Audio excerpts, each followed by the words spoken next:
বক্তব্য রাখবেন জনাব ইউনুস আলী রবি।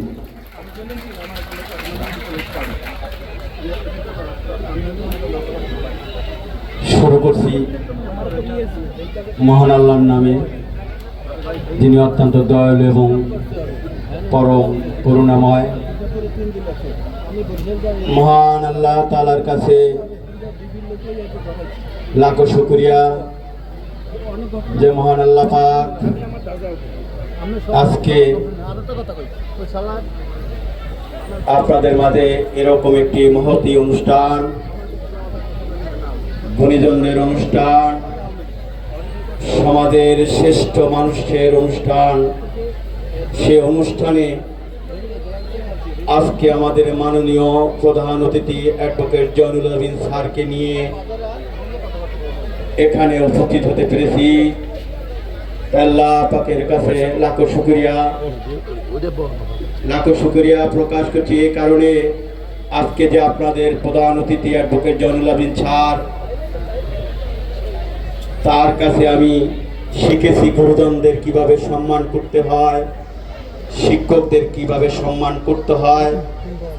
আর আল্লাহর কি অশেষ রহমত আমার উপরে, আমি যে অনুষ্ঠানে এরকম একটি মহতী অনুষ্ঠানে স্যারের সাথে আপনাদের মাঝে আসতে পেরেছি। এজন্য আমি বিশেষভাবে ধন্যবাদ জানাই আমাদের যুবদলের আমার প্রিয় অনুজ এবং এই স্কুলেরই কৃতি ছাত্র রকিবুল ইসলাম খান রকিবকে বিশেষভাবে ধন্যবাদ জানাই। বিশেষ অতিথি হিসাবে উপস্থিত আছেন আপনাদের এই অঞ্চলের কৃতি সন্তান, এই অঞ্চলেরই মাটি মানুষের নেতা জনাব ওহিদুল ইসলাম প্রিন্স। আজকের অনুষ্ঠানে প্রধান বক্তা হিসাবে উপস্থিত আছেন আমার নেতা, যুবদলের কেন্দ্রীয় ভাইস প্রেসিডেন্ট এবং এই বরিশাল জেলা যুবদলের সাধারণ সম্পাদক অ্যাডভোকেট এইচ.এম. তসনিম উদ্দিন সহ এই আমাদের মাঝে আরও একজন অ্যাসিস্ট্যান্ট অ্যাটর্নি জেনারেল, আমাদের সফর সঙ্গী আসমা আক্তার জীবনী, এই স্কুলের কৃতি সন্তান আমাদের রেশমা আপা সহ বিশেষ করে আজকে যাদের জন্য এই অনুষ্ঠান আয়োজন করা হয়েছে আমাদের শ্রদ্ধাভাজন শিক্ষকদের আমাদের মাঝে উপস্থিত আছেন। আমি বক্তব্য বেশি বাড়াবো না। আপনারা নিশ্চয়ই বাদশাহ আলমগীরের নাম শুনেছেন। তার সন্তান যে মৌলবি পড়াতেন, তিনি একদিন গোপনে তার সন্তানকে কি শিক্ষা দিচ্ছেন এরকমই একটি ইনকোয়ারির জন্য, তদন্তের জন্য তিনি নিজে মৌলবি সাহেব তার সন্তানকে যে রুমে পড়াতেন সেই রুমের পাশে দাঁড়িয়েছিলেন। তখন তিনি দেখতে পেলেন তার সন্তান মৌলবি সাহেবের পায়ের পে পানি ঢেলে দিচ্ছেন, আর মৌলবি সাহেব তার নিজের হাত দিয়ে পাও ধুইতেছেন। এই দৃশ্য তিনি দেখে তিনি অনেক কষ্ট পেলেন।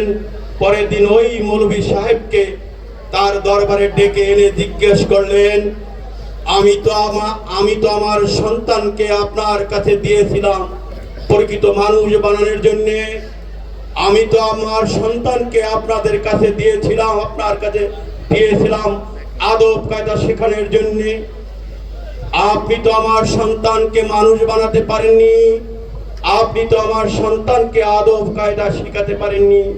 মৌলবি সাহেব ভয় পেয়ে গেলেন, বললেন, হে বাদশাহ আলমগীর, আমি কি কোনো ভুল করে ফেলেছি?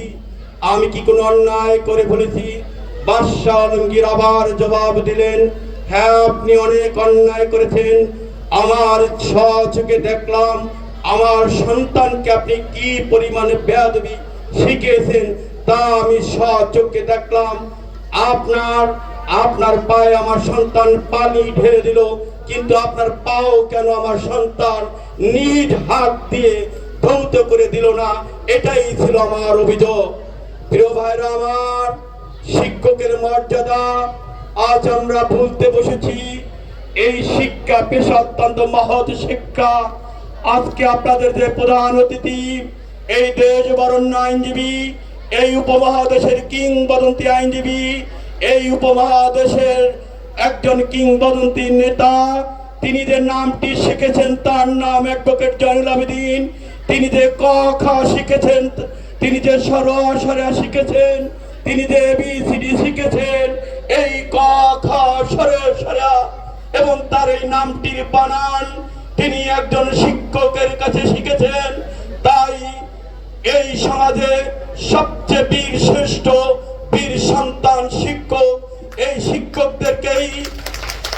শিক্ষকরাই আমাদেরকে শিখিয়েছে। এই শিক্ষকই আমাকে অ্যাডভোকেট ইউনুস আলী রবি বানিয়েছেন। এই শিক্ষককেই অ্যাডভোকেট এইচএম তসলিমউদ্দিন বানিয়েছেন। তাই আসুন এই সমাজে এখন এই উপমহাদেশ বাদ দিলে ইউরোপ আমেরিকায় যদি আমরা তাদের পেশাগত মর্যাদার দিকে তাকাই, তাহলে দেখব যে শিক্ষাগত পেশাটাই হলো 1 নম্বরে আছে। তাই ভাইরা আমার, আমি আর বক্তব্য দীর্ঘায়িত করব না। আমি আর একটি উদাত্ত আহ্বান জানিয়ে, বিশেষ করে এই শিক্ষকদের, আপনাদের কথাই সমাজের মানুষ বিশ্বাস করে। আপনারা যা বলেন এই আপনাদের ছাত্ররা তা বিশ্বাস করে। খুব কাছাকাছি আমাদের জাতীয় নির্বাচন হবে ইনশাআল্লাহ।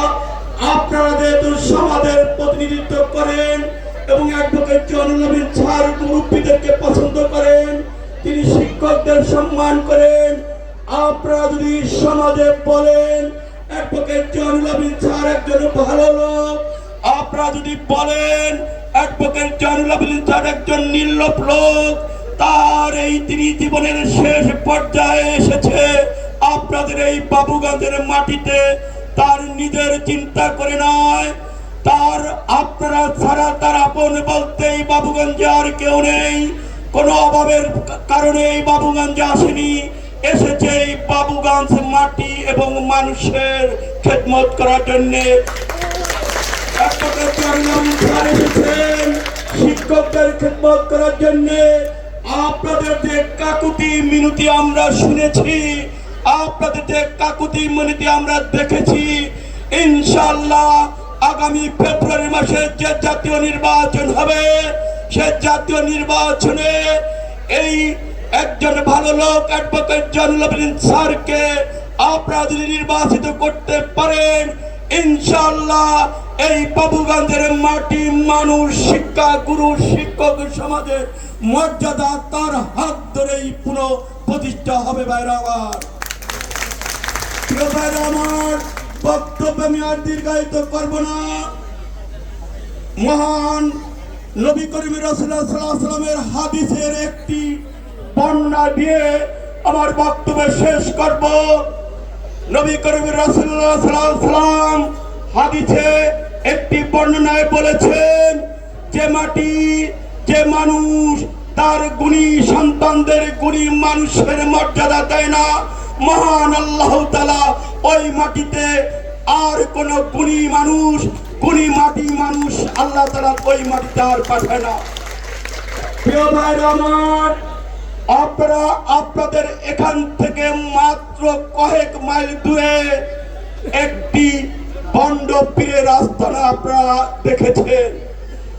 এই কথাটা আমি এই কারণে বলছি, আজকের এই শিক্ষা গুরুরা যদি সাধারণ মানুষকে বলে, এই শিক্ষা গুরুরা যদি সাধারণ মানুষকে বলে আপনারা পবিত্র কোরআনুল কারীম নিয়ে, পবিত্র ইসলাম নিয়ে যে অপব্যাখ্যা করেন, সে অপব্যাখ্যা করে সাধারণ মানুষকে যদি বিভ্রান্ত না করার আহ্বান একমাত্র শিক্ষকরা বললেই আমার মনে হয় সাধারণ মানুষ জানবে। আমি আপনাদের ধৈর্যচ্যুত করব না। আমাকে এই অনুষ্ঠানের সুযোগ দেওয়ার জন্য এই স্কুলের সাবেক ছাত্রছাত্রীদের, এই স্কুলের কর্তৃপক্ষকে ধন্যবাদ জানিয়ে আমার বক্তব্য শেষ করছি। মহান আল্লাহ তাআলার কাছে আশা ব্যক্ত করি, মহান আল্লাহ যেন এই মাগরিবের প্রাক্কালে বলছি অ্যাডভোকেট জয়নুল আবেদিন স্যারকে নেক হায়াত দান করে এবং তার হাত দিয়ে যেন এই বাবুগঞ্জের মাটি ও মানুষের উন্নয়ন হয়, এই আহ্বান জানিয়ে আমি আমার বক্তব্য শেষ করছি। আল্লাহ হাফেজ। ধন্যবাদ।